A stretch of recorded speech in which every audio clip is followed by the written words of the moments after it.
Hello friends, आज का हमारा टॉपिक है सीमेंट। ठीक है, आज हम शुरू करेंगे सीमेंट। सीमेंट के बारे में तो आप लोग जाना भी होगा, जानते भी होंगे। नॉर्मल आपके समाज में भी या कहीं डेली रूटीन वर्क में आज के डेट में ये एक इम्पॉर्टेंट मटेरियल हो गया है। तो सीमेंट आपको पढ़ना जरूरी क्यों? यदि आप जॉब कंस्ट्रक्शन फील्ड में जॉब कर रहे हैं तो नॉलेज रखना बहुत इंपॉर्टेंट है। यदि आप स्टडी कर रहे हो ग्रेजुएशन या फिर diploma post graduation civil engineering में, तो जानना तो ज़रूरी है। तो हम स्टार्ट करेंगे सीमेंट। इसमें हम सीमेंट का बारे में जानेंगे, इसके बाद मैन्युफैक्चरिंग प्रोसेस यूनिट, इसके केमिकल कंपोजिशंस, रॉ मटेरियल के केमिकल कंटिन्यूट्स, और इसके बाद हम जानेंगे इसका टेस्टिंग प्रोसेस, सीमेंट को कौन सा टेस्ट करते हैं। फिर हम सीमेंट के टाइप्स। ठीक है, तो अभी आज हम स्टार्ट करेंगे सीमेंट में। चलिए जानते हैं सीमेंट है क्या। पहले तो सीमेंट है क्या जानना जरूरी है।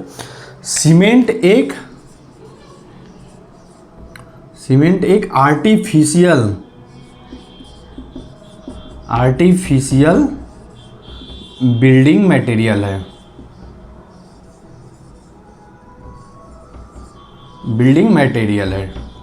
ठीक है, आर्टिफिशियल यानी कि मैन मेड। ये हमें नेचुरल में एज इट इज नहीं मिलता, हम इसको बनाते हैं कुछ रॉ मटेरियल्स लेके, कुछ पत्थर पीस के हम बनाते थे, इसलिए इसे आर्टिफिशियल यानी man made building construction material है, जो कि एक बाइंडिंग एजेंट का काम करता है कंस्ट्रक्शन मटेरियल में। इसका उपयोग हम मोर्टार में, चिनाई के वक्त ईंटों को जोड़ने में या पत्थर को जोड़ने में, मैसनरी में, फिर कंक्रीटिंग में, प्लास्टरिंग वर्क में, अलग अलग इसका प्रयोग है। फर्स्ट टाइम देखो इसका बाइंडिंग, जो मैंने बोला कि एक बाइंडिंग मटेरियल है, इसका बाइंडिंग प्रॉपर्टी जो बॉन्डिंग करने का है, इसके अंदर दो टाइप से प्रॉपर्टी पाई जाती है, एक कोहेसिव और एक एडहेसिव। एक कोहेसिव एडहेसिव क्या है? कोई भी मटेरियल के अंदर के मॉलिक्यूल्स जब सेल्फ बॉन्डिंग बनाते हैं तो उन्हें कोहेसिव प्रॉपर्टी करते हैं। और जो मॉलिक्यूल्स, दो अलग अलग मॉलिक्यूल्स मिलकर, दो मटेरियल के मॉलिक्यूल्स मिलकर जब बॉन्डिंग बनाते हैं तो उसे एडहेसिव स्टिकी बॉन्ड मटेरियल कहते हैं प्रॉपर्टी। ठीक है, तो एक कोहेसिव। सीमेंट का प्रॉपर्टी क्या है कि सीमेंट के अंदर जो मॉलिक्यूल्स हैं वो तो खुद आपस में जो बाइंडिंग बनाते हैं वो कोहेसिव प्रॉपर्टी की वजह से। और जो कंक्रीट, मान लो चिनाई के वक्त जो मैसनरी मोर्टार हम प्रिपेयर करते हैं उसमें सैंड भी यूज करते हैं और सीमेंट भी। तो सैंड के मॉलिक्यूल और सीमेंट के मॉलिक्यूल दोनों मिल के जो जिस प्रॉपर्टी के थ्रू अपना बॉन्डिंग बनाते हैं वो है एडहेसिव प्रॉपर्टी। ठीक है, तो इसके अंदर दोनों प्रॉपर्टी पाए जाते हैं, कोहेसिव और एडहेसिव। फर्स्ट टाइम जो आज का मॉडर्न सीमेंट, पहले तो प्राचीन एनिशिएंट ज़माने में होता था यूज, जो सुर्खी चूने से या फिर अलग अलग टाइप से मटेरियल, पत्थरों को काट के कंस्ट्रक्शन बिल्डिंग मटेरियल बनाया जाता था। लेकिन आज के डेट में जो हमारा सीमेंट अभी के डेट में यूज हो, तो इसको फर्स्ट टाइम दुनिया से परिचय हमें जो कराए वो थे जोसेफ एस्पेडिन।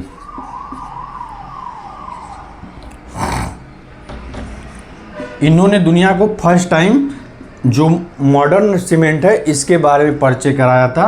कौन से सन में? 1824, 21 अक्टूबर 21 अक्टूबर को 1824 में इन्होंने फर्स्ट टाइम परिचय कराया था।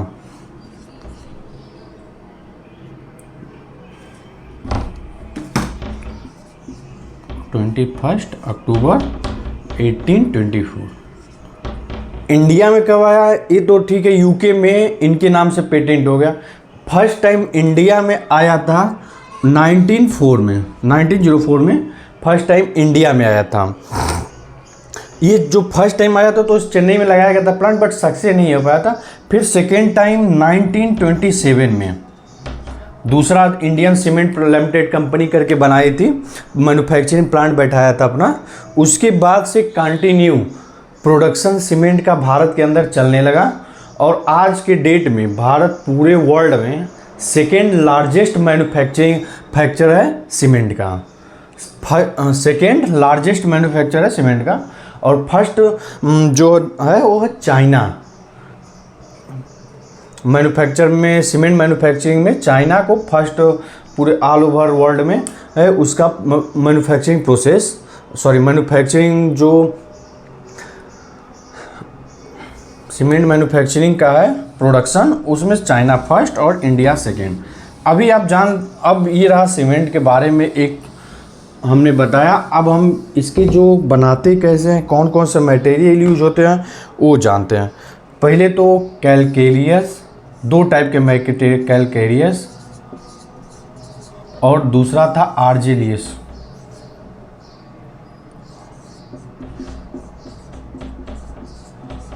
ये 2 टाइप के मटेरियल होते हैं। अब ये कैलकेरियस और आर्जिलियस क्या होते हैं? तो कोई भी मतलब जो भी स्टोन या फिर पदार्थ पाए जाते हैं धरती पर नेचुरली, तो उनको कंपोजिशन के क्लासिफिकेशन में अलग अलग टाइप से क्या है, तो केमिकल क्लासिफिकेशन में कैलकेरियस, आर्जिलियस और सिलिशियस 3 टाइप में बांटा गया है। तो जिसमें कैल्शियम ऑक्साइड की मात्रा अधिक हो CaO कैलकेरियस और Al2O3 एल्यूमिना मात्रा अधिक आर्जिलियस, फिर सिलिशियस, सिलिका। तो मेन क्या था कि केवल 2 टाइप के पत्थर, एक कैलकुलियस टाइप के और आर्जिलियस टाइप के, तीसरा सिलिशियस टाइप को हम छोड़ देते हैं। इन 2 पत्थरों को मिला के फिर हम सीमेंट का प्रोडक्शन करते हैं। फर्स्ट टाइम जो जोसेफ एडिसन जी बनाए थे वो क्या था कि लाइम और क्ले और प्लस वाटर लेके कुछ हीटिंग करके फिर उन्होंने सीमेंट का प्रोडक्शन किया था जो फर्स्ट टाइम। अभी के डेट में हम जो कैलकेरियस में ही लाइम आता है और आर्जिलियस में क्ले आता है, पानी मिक्स करके सीमेंट बनाते हैं। तो कौन कौन से, पहले आप जान लो कि पत्थर कौन कौन से आते हैं कैलकेरियस में, कौन कौन से पत्थर आते हैं आर्जिलियस में, ये भी जान लो। इसमें कैलकेरियस में आता है लाइम स्टोन, ये रॉ मटेरियल है। फिर चॉक, मरीन सेल्स,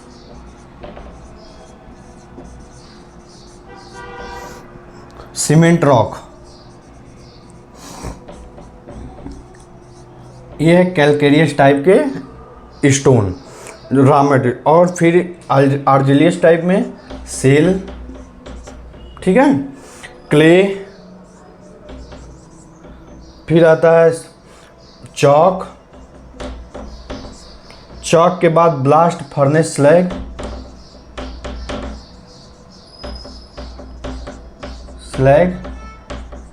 ठीक है। इसके बाद आता है मार्ल। ये हो गया आपका कैलकेरियस टाइप का और ये आर्जिलियस टाइप के material, shale, clay, chalk, blast furnace, marl. Argillaceous में, कैलकेरियस में lime stone, chalk, marine shell, cement rock. अब इन पत्थरों को या फिर रॉ मटेरियल के जहाँ पे सबसे ज़्यादा पहुँच होगी, मतलब सबसे रीच हो गया या अवेलेबल होंगे, वहीं पे कोई भी मैन्युफैक्चरिंग कंपनी सीमेंट की वहीं पे अपना प्लांट इस्टेब्लिश करती है, जहाँ पे रॉ मटेरियल आसानी से अवेलेबल हो पाए, ठीक है। देखो कभी भी किसी भी जो रॉक पाए जाते हैं मटेरियल, उसमें 5 टाइप के तो मटेरियल हमेशा ही मिलेंगे। एक आप पढ़ाई किए होंगे उसमें अपने कॉलेज में, तो सलीम करके एक नाम आएगा, यस से सिलिका, ए से एल्यूमिना, फिर आयरन ऑक्साइड,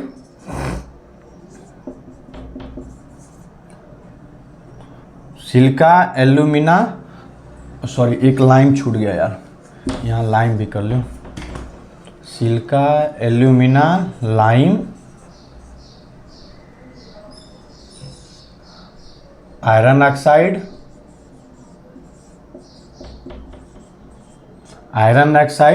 और मैग्नीशिया।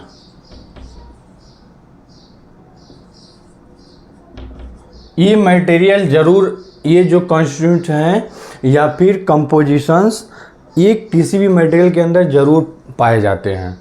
तो इनको ज़रूर याद रखना, सलीम की मटेरियल सिलिका, एल्युमिनियम। हाँ, इनके परसेंटेज अलग अलग हो सकते हैं कि किसी मटेरियल में सिलिका ज़्यादा होगा, किसी में एल्युमिनिया ज़्यादा होगा, किसी में लाइम ज़्यादा होगा, किसी आयरन ऑक्साइड, मैग्नीशियम। अब इसी में सिलिका ज़्यादा हो तो सिलिशियस में चला जाए, लाइम इसमें ज़्यादा कैलकेरियस में आएगा, एल्यूमिना इसमें आ जाए।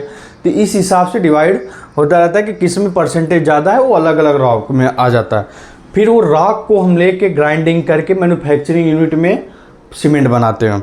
तो पहले जो कॉन्स्टिट्यूएंट्स होते हैं आपके सीमेंट के अंदर, रॉ मटेरियल में किसका कितना परसेंटेज मिला के सीमेंट मैन्युफैक्चरिंग किया जाता है, वो पहले मटेरियल जान लीजिए। कौन कौन से मटेरियल यूज होते हैं, क्या अभी हम जानेंगे।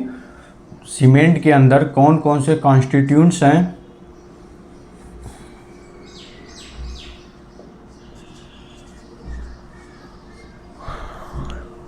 constituents of cement and इनके रोल क्या क्या है। पहला आता है, पहले नंबर पर हम ले रहे हैं लाइम। सीमेंट बनाते वक्त सबसे ज़्यादा इसकी ज़रूरत पड़ती है। पहला जो है परसेंटेज लाइम का सबसे ज़्यादा होता है, लाइम, CaO, ठीक है। इसका परसेंटेज, और सॉरी पहले तो लिख लो ऐसे आपको कंफ्यूजन नहीं हो। पहले यहाँ पे लिखेंगे हम कंटिन्यूट्स जो हमारे सीमेंट में है। इसके बाद इनकी रोल एंड फंक्शन क्या है, फंक्शन क्या सीमेंट के अंदर किनका क्या योगदान है। इसके बाद कंपोजिशन, एवरेज,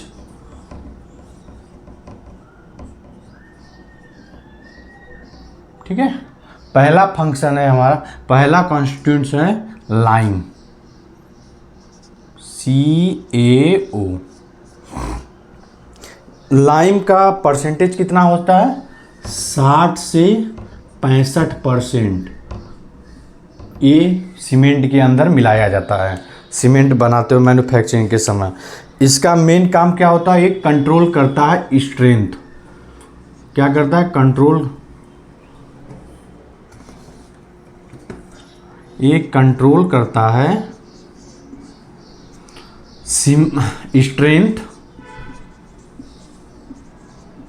स्ट्रेंथ कंट्रोल करता है और साउंडनेस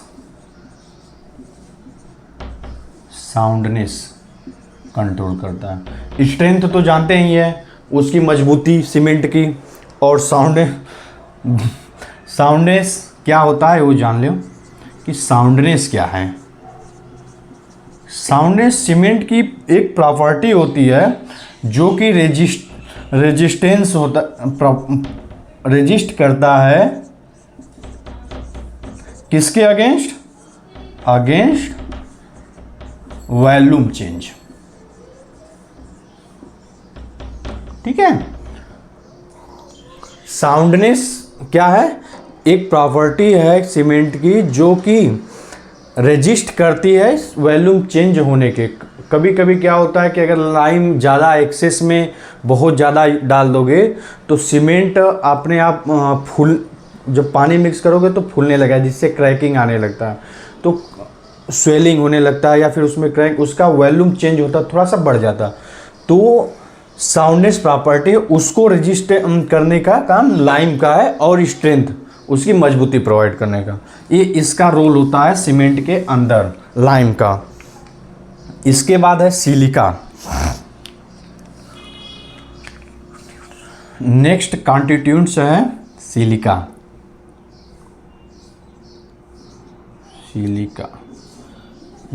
SiO2, इसका परसेंटेज है 17 से 25%, 70 to 25%।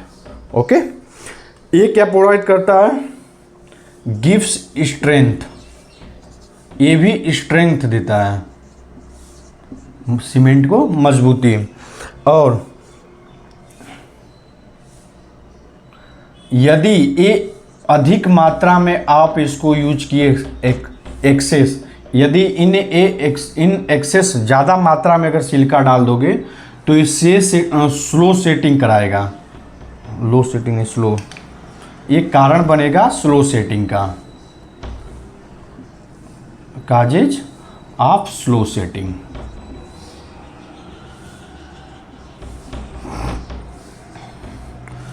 सिलिका का स्ट्रेंथ हमें प्रोवाइड करता है, यदि ज़्यादा मात्रा में हम सिलिका यूज कर लें तो कारण होगा स्लो सेटिंग का, धीरे सीमेंट को सेटिंग धीरे धीरे कर देगा। फिर एल्यूमिना, नेक्स्ट कॉन्स्टिट्यूएंट्स है alumina, Al2O3, Al2O3 responsible for quick setting, ये रिस्पॉन्सिबल फॉर है, इसकी रिस्पॉन्सिबिलिटी है फॉर क्विक सेटिंग।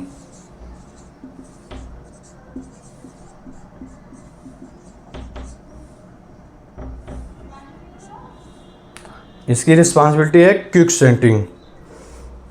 एक परसेंटेज होता है 3 to 8%, इसका परसेंटेज होता है एल्यूमिना का सीमेंट के अंदर 3 से 8%। यदि अगर एल्यूमिना आप ज़्यादा डाल दोगे तो स्ट्रेंथ को ये कम कर देगा, और यदि ये एक्सेस में रहेगा, ज़्यादा मात्रा में अगर एल्यूमिना करोगे तो एक कारण होगा लोअर सेटिंग का।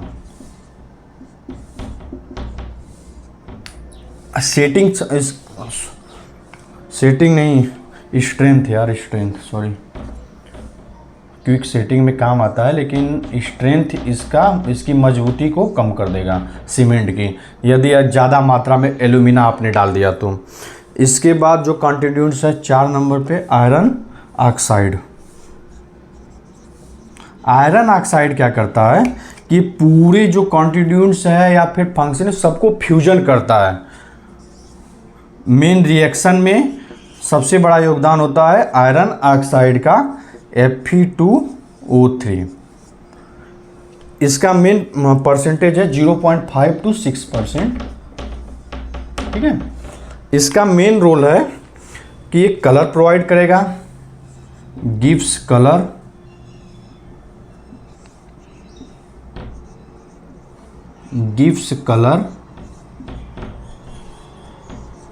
gives color and helps in fusion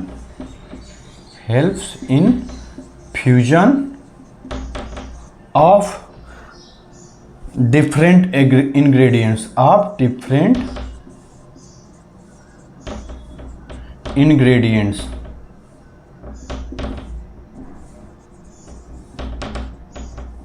ये है आयरन ऑक्साइड का काम कि फ्यूजन में हेल्प करता है सारे इंग्रेडिएंट्स को और कलर प्रोवाइड करता है। यदि ये आयरन ऑक्साइड आप ज़्यादा मात्रा में यूज कर लोगे तो क्या हमें फ्लक्स प्रोवाइड करता है, इन एक्सेस फ्लक्स निकलेगा, एक्ट्स एज ए फ्लक्स, ठीक है। आयरन ऑक्साइड के बाद आपका 5 नंबर पे आता है magnesia.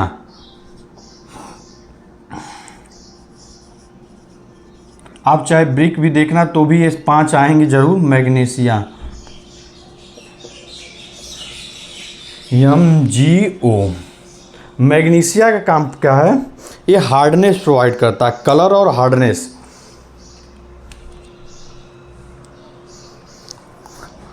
Gives colour and hardness,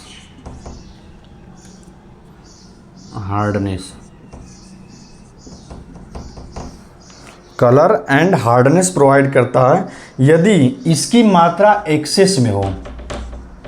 कितना एक्सेस में, ये 0.5 से 4% से ज़्यादा नहीं होना चाहिए। यदि ये एक्सेस में रहेगा तो एक कारण होगा क्रैकिंग के। ये क्या करेगा, क्रैक प्रोवाइड, क्रैक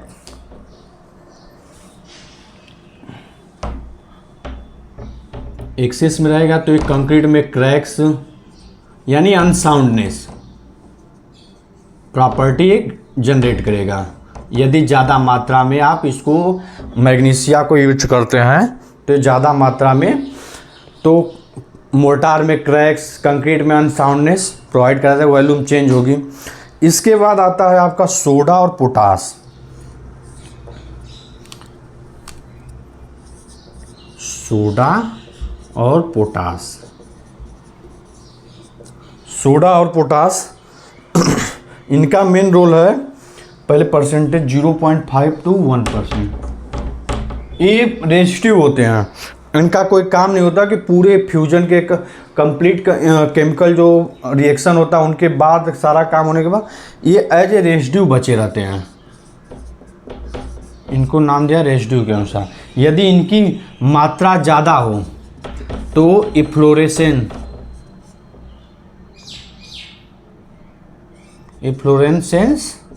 ये आपको प्रोवाइड करेगा। मतलब कि अगर ये सोडा और पोटास रेजिड्यू ज़्यादा बनते हैं तो आप देखोगे कि कभी कभी आपके दीवार पे या सतह पे कंक्रीट वाले वाइट धब्बे जैसे आने लगते हैं, तो उस टाइप से आपको देखने पड़ेंगे। और क्रैकिंग, इसकी मात्रा ज़्यादा हुई तो एक नॉर्मल परसेंटेज से। इसके सल्फर ट्राईऑक्साइड, ये भी उसी में लास्ट में पूरे हम जब material raw material sulphur trioxide,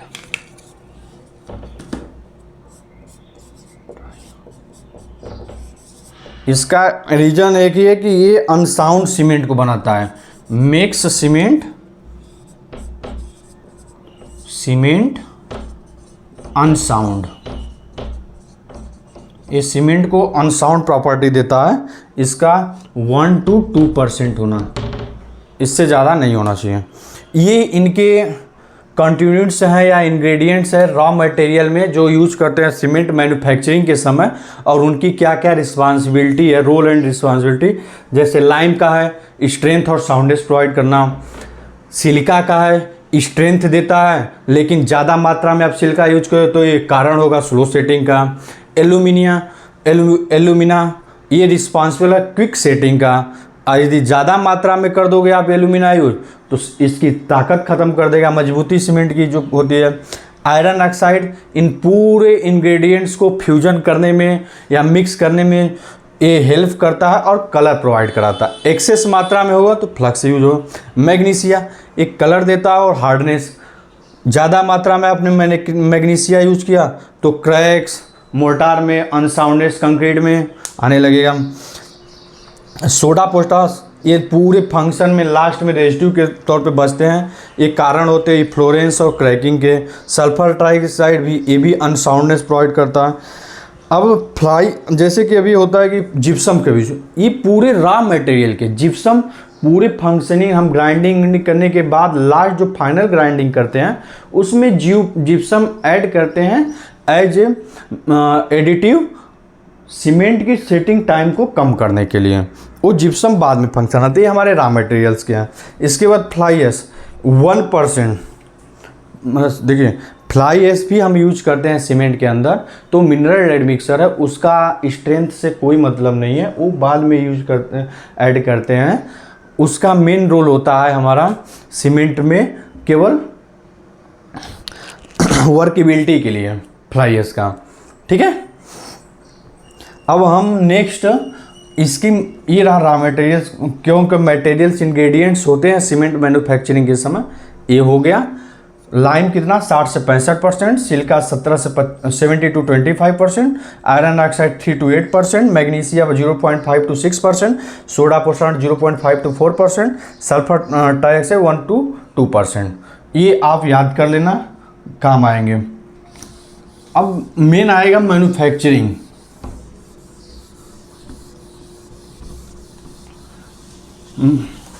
manufacturing process के बारे में हम एक बार बता दे रहे हैं, नेक्स्ट वीडियो में पूरा प्रोसेस ऐड करने क्या होता है। मैन्युफैक्चरिंग प्रोसेस दो मेथड है, एक वेट में प्रोसेस और एक ड्राई प्रोसेस। ड्राई प्रोसेस अभी इंडिया में सबसे ज़्यादा यूज होता है। वेट प्रोसेस मतलब ट्रेडिशनल था, अब धीरे धीरे उसका ख़त्म हो रहा है, केवल ड्राई प्रोसेस ही चल रहा है। फर्स्ट हम रॉ मटेरियल माइनिंग करेंगे, उसको फिर ला के क्रशर में बड़े बड़े बोल्डर आएंगे, उसको छोटा छोटा साइज करेंगे, फिर सेकेंडरी क्रशर ले जाएंगे। सेकेंडरी क्रशर के बाद हम ले जाएंगे उसको जो अलग और इंग्रेडिएंट्स केमिकल वाले कंपोजिशन के लिए अलग इंग्रेडिएंट्स यूज करते हैं, फिर उसमें एक ले जाएंगे, फिर उसको हम प्री हीटर से हम फिर ले जाके उसको क्लीन करेंगे, उसमें किलन में 1400 से 1500 डिग्री सेंटीग्रेड पे। फिर ये प्रोसेस हम कल नेक्स्ट वीडियो में आपको पूरा सिलसिलेवार बताते रहेंगे, उसके फंक्शन, फिर उसके बाद आएगा उनके जो कंपोजिशन रिएक्शन के जो होता है वो पूरा प्रोसेस जानेंगे। Thank you.